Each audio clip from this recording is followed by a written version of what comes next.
Dinamakan Arafah karena apa? Pengakuan diri, pengenalan diri, siapa kita, siapa Tuhan kita, dan untuk apa kita diciptakan. Kemudian bagaimana kita, kepada siapa kita akan menyembah, kepada siapa kita akan kembali, dan bagaimana kondisi kita nanti akan kembali kepada Allah Subhanahu wa taala. Nah, itu di situ tempatnya. Nah, otomatis itu nanti bisa nangis kencang, biasanya nangisnya. Bisa nggak bisa berhenti itu nangisnya. Banyak sekali orang nangis sampai nggak bisa berhenti, Pak Ji. Ya, nangis itu saking apa nikmatnya nangis itu. Haji, kita sudah nyampe bab wukuf. Kemarin kita sudah bahas sedikit tentang wukuf. Wukuf adalah berdiam diri di tanah Arafah, baik itu sebentar maupun lama, setelah zuhur, kemudian selesai nanti sampai isya gitulah ya, sampai isya. Nah, biasanya orang-orang kita, orang-orang Indonesia, wukuf itu setelah matahari tenggelam, nah itu selesai. Nah, sudah siap-siap semua, mau berangkat menuju kemana? Menuju ke Muzdalifah. Baik, ketika wukuf di Arafah, apa yang dilakukan oleh jamaah haji kita di sana? Yang pertama, ada beberapa kesunahan, ada 9 kesunahan ketika wukuf di Arafah. Wukuf adalah berdiam diri di tanah Arafah, dimulai dari zuhur, berakhirnya sampai sebetulnya fajar di tanggal 10. Tapi karena banyak amalan-amalan yang mesti dikerjakan, maka biasanya orang-orang kita yang wukuf di Arafah itu sampai maghrib. Jadi sampai maghrib mereka kelar wukufnya, lalu mereka menuju Muzdalifah.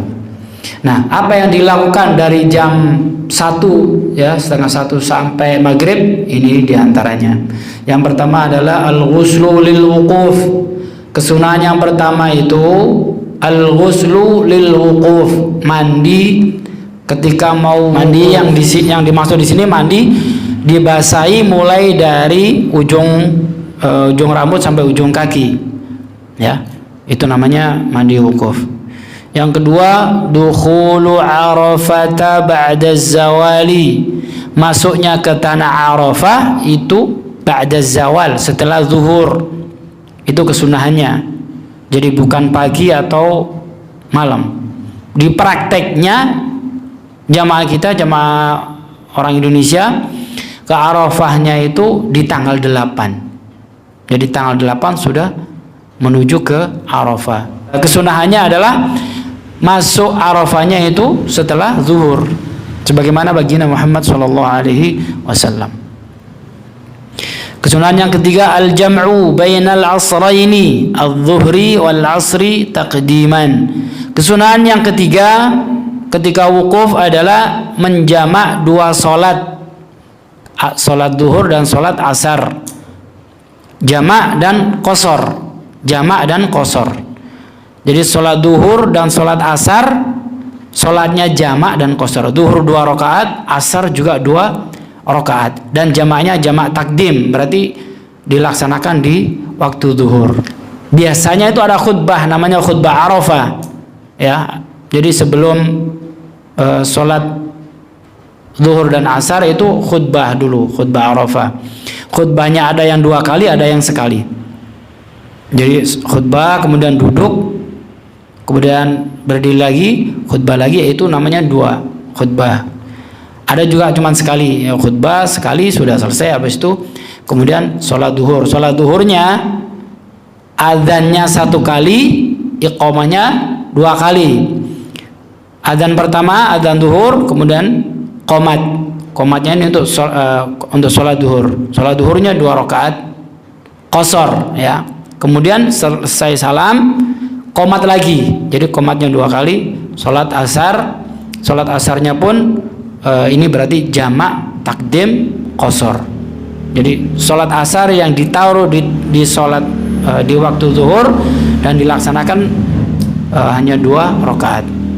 Itu namanya jamak qasar, jamak takdim. Yang keempat, al-iktsaru minal azkar. Orang yang wukuf di Arafah itu disunahkan untuk memperbanyak zikir-zikir. Zikir apa saja yang dibaca, nanti ada keterangannya. Zikir-zikir itu berupa min tasbihin wa tahlilin wa tilawatin wa salatin ala nabi sallallahu alaihi wasallam wa du'a'u ma'al buka. Zikir-zikir itu diantaranya adalah membaca tasbih dan membaca tahlil. Membaca tasbih, membaca tahlil, membaca la ilaha illallah wahdahu la syarikalah, lahul mulku wa lahul hamdu wa huwa ala kulli syai'in qadir, itu sebanyak 1000 kali. Jadi yang wukuf di Arafah disunahkan membaca la ilaha illallah wahdahu la syarikalah, lahul mulku wa lahul hamdu wa huwa ala kulli syai'in qadir 1000 kali. Lalu membaca tasbih subhanallah walhamdulillah wa la ilaha illallah wallahu akbar 100 kali. Ini kan waktunya panjang, dari jam 12:30 sampai jam 6 kan panjang.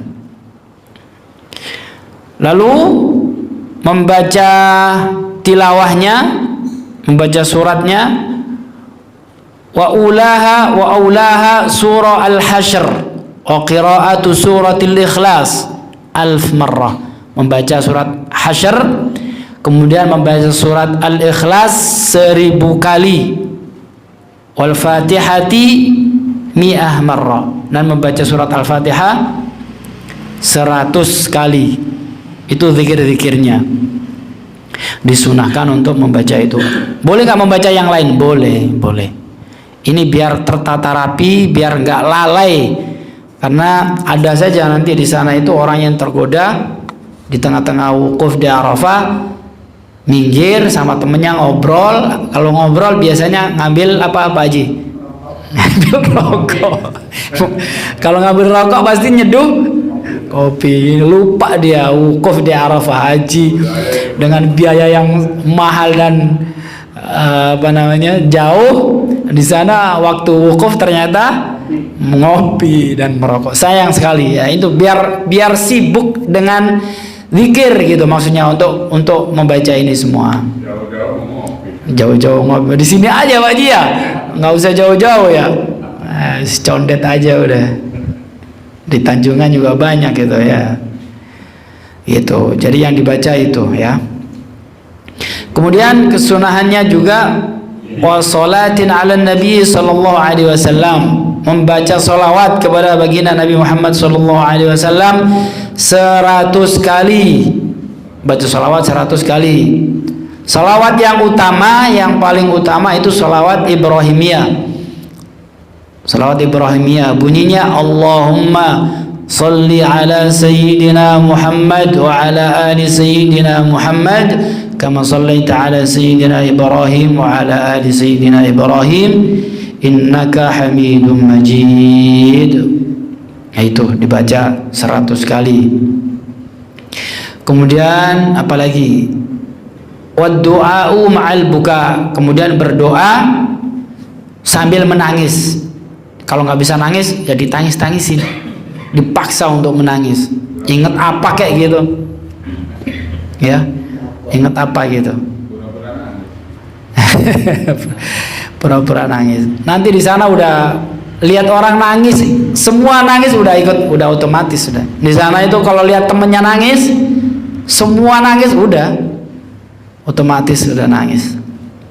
Di situ apalagi di Arafah itu dinamakan Arafah karena apa? Pengakuan diri, pengenalan diri, siapa kita, siapa Tuhan kita, dan untuk apa kita diciptakan. Kemudian bagaimana kita, kepada siapa kita akan menyembah, kepada siapa kita akan kembali, dan bagaimana kondisi kita nanti akan kembali kepada Allah Subhanahu wa taala. Nah, itu di situ tempatnya. Nah, otomatis itu nanti bisa nangis kencang, biasanya nangisnya bisa-bisa nggak bisa berhenti itu nangisnya. Banyak sekali orang nangis sampai nggak bisa berhenti, Pak Ji. Ya, nangis itu saking nikmatnya nangis itu nggak bisa berhenti. Kemudian kesunahan yang berikutnya, yang kelima, istiqbalul qiblati ma'at taharah. Ya, menghadap kiblat dalam keadaan suci. Berarti kalau batal kentut segera untuk ambil wudu lagi. Kemudian yang keenam, al-buruzu lisyamsi 'inda as-sakhrati tahta jabalir rahmah. Kesunahan yang keenam adalah al-buruzu lisyamsi. Apa itu? Berjemur di bawah terik matahari, 'inda as-sakhrat, di atas batu besar. Di atas batu besar, batunya itu tahta jabalir rahmah, batu yang ada di bawah kaki Jabal Rahmah. Jadi kalau kita lihat di televisi, yang Pak Yusuf kan sudah pernah, Pak Dekatmo juga sudah pernah ke sana, ke Jabal Rahmah itu, di bawahnya di sisi-sisinya itu ada batu yang besar-besar itu. Itu yang afdolnya di situ, bukan di bawah batunya, Pak Ji, ya, di atas batunya. Jadi kepanasan gitu, di panasnya gitu. Ini sebagaimana yang dilakukan oleh baginda Nabi kita Muhammad SAW. Jadi waktu beliau haji wada, beliau ketika sudah melewati di Wadi Al-Muhassir, kemudian di Namira, lalu beliau setelah sholat zuhur dan asar jamak qashar, kemudian beliau naik ke Jabal Rahmah. Di sana di bebatuan di Jabal Rahmah, dan beliau di situ bersama sahabat, istilahnya wukufnya tidak diperbolehkan naik. Kalau nggak boleh naik ya sudah, berarti di tenda-tenda saja. Itu mengingat keselamatan, karena memang udaranya di sana sangat panas, dan itu betul-betul pada terik matahari pada jam 1, jam 2 itu kan pada saat pol-polnya panas. Maka jamaah kita, orang-orang Indonesia, terutama yang VIP itu, ya ada AC-nya gini di dalam tenda. Bisa ngopi juga tadi itu, bisa ngopi-ngopi gitu. Tapi itu sebetulnya kurang ini ya, apa ya? Yang sempurnanya itu yang di bebatuan itu, di bebatuan. Ya nekat aja kalau mau nekat ke sana, kalau merasa kuat, tapi bawa air ya, sambil bawa air biar nggak dehidrasi, bisa naik ke atas. Tapi kalau dirasa berat ya sudah di dalam tenda saja, itu pun sudah sah. Ya, wukufnya sudah sah walaupun di dalam tenda. Kesunahan yang berikutnya, al-jam'u bainal laili wan nahari, ay al-huduru fi Arafata lailan wa naharan. Nah ini dia, kesunahannya adalah menemui siang dan malamnya di Arafah. Jadi ketika di Arafah itu ketemu siangnya juga ketemu malamnya posisinya. Jadi kalau misalkan jamaah kita orang-orang Indonesia itu ketemu Pak di sana. Jadi mulai dari jam 12:30 itu sudah di Arafah, bahkan sampai maghrib. Itu kadang mereka nunggu bisnya saja, itu nyampe jam 8 baru datang. Itu artinya sudah ketemu nih, siang dan malam berada di Arafah, dan itu sempurna. Itu sempurna. Ambil kesunahannya, wukuf di Arafah itu siang hari dan malam hari. Bagus kalau untuk Arafahnya bagus. Cuman yang kurang bagusnya ketika menuju Arafah itu di tanggal 8. Yang utama adalah setelah zuhur. Tapi karena macet dan sebagainya, mungkin mereka bersiap-siapnya itu dari sehari sebelumnya. Jadi pokoknya inilah yang kita perlu, wajib-wajibnya dah. Yang penting orang-orang kita ini, jamaah kita itu benar-benar wukuf gitu ya, wukuf gitu. Nanti kalau kita buru setelah setelah zuhur baru datang, nanti nggak bisa jalan, macet, akhirnya nggak kebagian gitu Arafah. Wah, bisa ngamuk ini orang-orang. Waktu wukuf masih di jalanan, wah bisa ngamuk ya. Ya tentu pemerintah kita sudah melalui diskusi musyawarah segala macam untuk bisa dikumpulkan di tanggal 8 di Arafah. Ya kalau jamaah kita mah ngikut aja. Tapi ada jamaah kita yang nggak mau ikut aturan, ada. Nggak mau di tanggal 8 itu mereka nggak mau diangkut ke Arafah. Mereka tetap masih ada di posisi di Mekah. Kemudian paginya dari tanggal 9 mereka baru berangkat ya dari Masjidil Haram atau dari hotel mereka, baru jalan kaki ke Arafah. Nanti masuk Arafah persis setelah zuhur. Luar biasa. Ada jamaah seperti itu dan itu banyak. Biasanya ini dilakukan oleh orang-orang yang VIP. Kalau yang jamaah reguler, yang tua-tua nggak mungkin kuat. Kalau yang VIP itu bisa seperti itu. Jadi mereka pas masuk di Arafahnya itu setelah zuhur. Memang itu kesunahannya. Yang kedelapan, niyatu jam'i ta'khiri lil maghribi ma'al isya'i. Niat jamak takhir salat maghrib dan isya di Muzdalifah. Kalau masih memungkinkan. Jadi sebetulnya yang sunnahnya itu sholat maghrib dan sholat isyanya itu nanti di Muzdalifah, bukan di Arafah.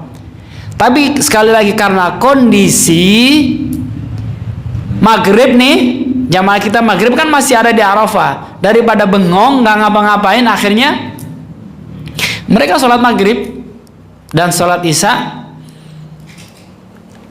di Arafah, bukan di Muzdalifah. Dan memang kalau kita tinjau di lapangannya di Muzdalifah itu memang tidak kondusif untuk sholat, wudhu segala macam. Karena apa?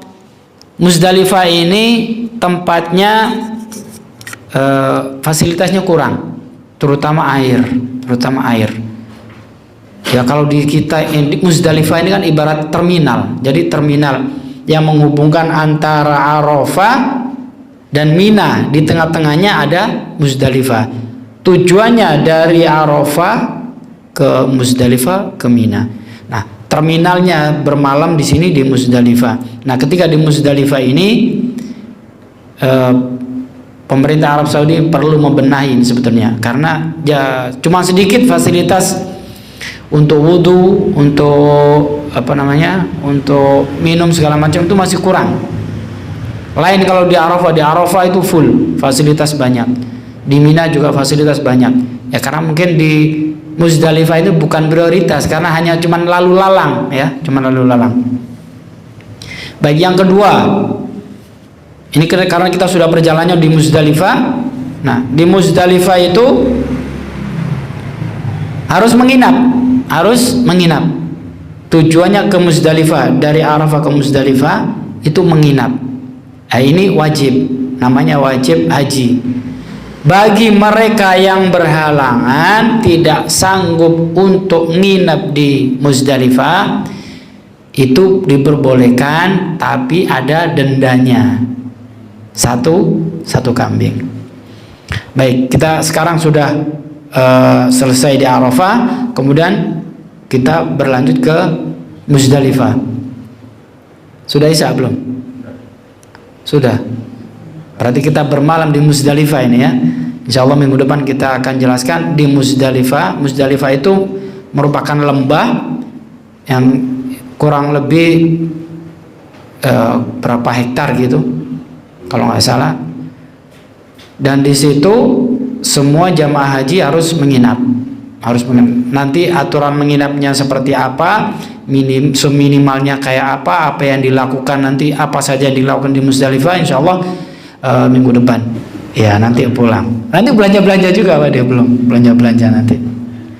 Baik, yang sedikit ini mudah-mudahan ada manfaatnya dan menggugah hati kita biar selalu keinginan rindu dengan Baitullah.